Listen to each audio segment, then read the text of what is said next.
Hi, this is Senora Silva, and I am making this video to show students and learning coaches how you can follow up and make sure that you have all of your Spanish assignments in and out of Schoology. Let's start off in Schoology. You go to your class by clicking Courses, and you find your class.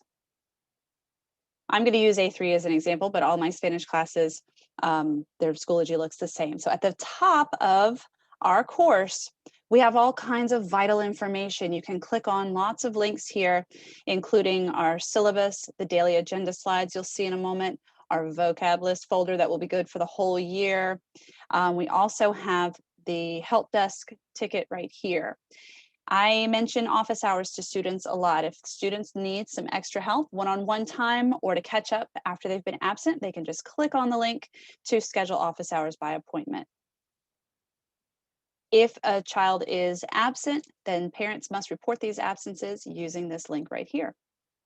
Now, the first way that you can tell what needs to be done in Schoology is scrolling down underneath that vital information and checking out the upcoming list. We have the activities that we're doing for the week in that list. They stay there until the due date. So we can see that these are due on December 12th. I make everything due on Saturday to give students enough time to finish everything up. If they've completed these, they will still be in the upcoming list. So just because it's there doesn't mean they haven't done it yet. You can always click on it and make sure that they've done it. Every day for class, just under this information on what to do when you're absent, we have this white folder for Q2 and it says activities are here. And we can click there to see all of our activities for the second quarter. At the very top, we have our daily agenda slides. These are updated every day of class and you can just click through and see what we're doing in class. I also present these in full screen at the beginning of each of our classes, and I remind students to write down what's in green, and that's what they are to do outside of Zoom. Our class continues until the end of our scheduled block, even if Zoom is over at that point. We have other work to do that is asynchronous work, meaning it's done on our own time within that block. Next, we scroll down to our current week of study. It'll be the last one in the list, and they go in rainbow order. The second thing that you're going to have in each one is the checklist for the week. You can print these out at the beginning of the week. You can just you can save a copy on Google Drive. You can just take a look here on the site and see what needs to be done. And at the end of the week, make sure that they're all checked off. The next thing is Día Uno. For every week, you can look for the text that is the same color as the folder for that week. So in week 14, we're using green for the folder, and that means that each day in the week, we have information in green on what we're doing. Now, this is the same information as what was on the daily agenda slides. It's just presented in a different way. Again, outside of Zoom, this is what you need to do. You can also see the entire week's work in that folder. So when you're looking at the week 14 folder, you can see what we're doing on day one, and then you can see the activities that need to be done right under it. This goes in order for the whole week, and I will publish the work as we get to it. So whatever you see in the student view in the week is what needs to be done for that day. In general, we have day one, that's Monday, Tuesday, day two, that's Wednesday, Thursday, and the class that meets on Friday will have what we call Finish It Friday. This is a chance to go and catch up on all of this work that might be missing and to get some extra practice in class. The next resource that we have is the calendar.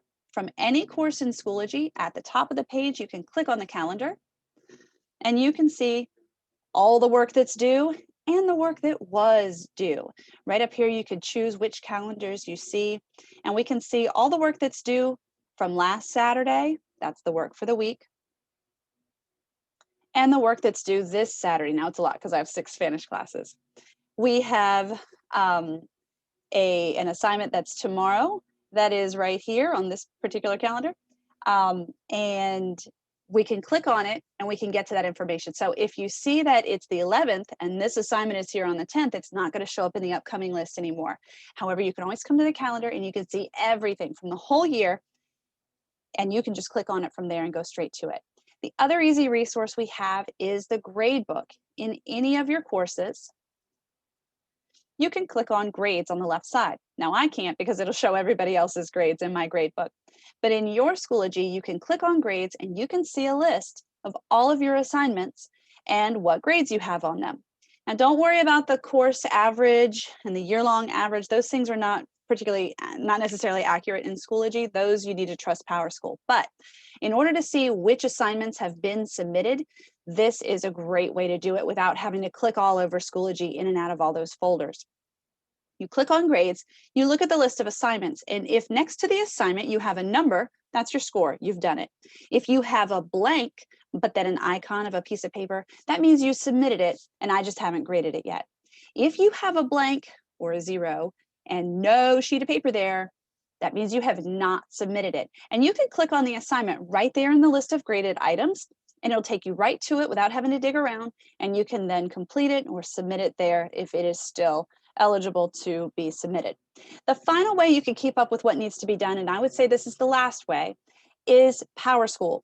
If you have something listed on PowerSchool as graded and completed, then you're all set. If you see something on PowerSchool that is missing, it's very possible that it was initially missing on the due date, and after the due date, it was turned in late, and then I still need to go and remove the flag that says it was missing manually. I do not do that as grades come in. It is not done automatically. I do it all at one time, usually once a week.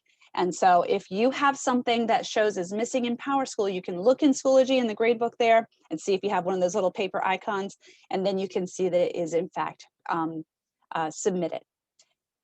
If you have questions, you can always reach out by messaging me via Schoology or email or by making an office hours appointment. Thanks so much.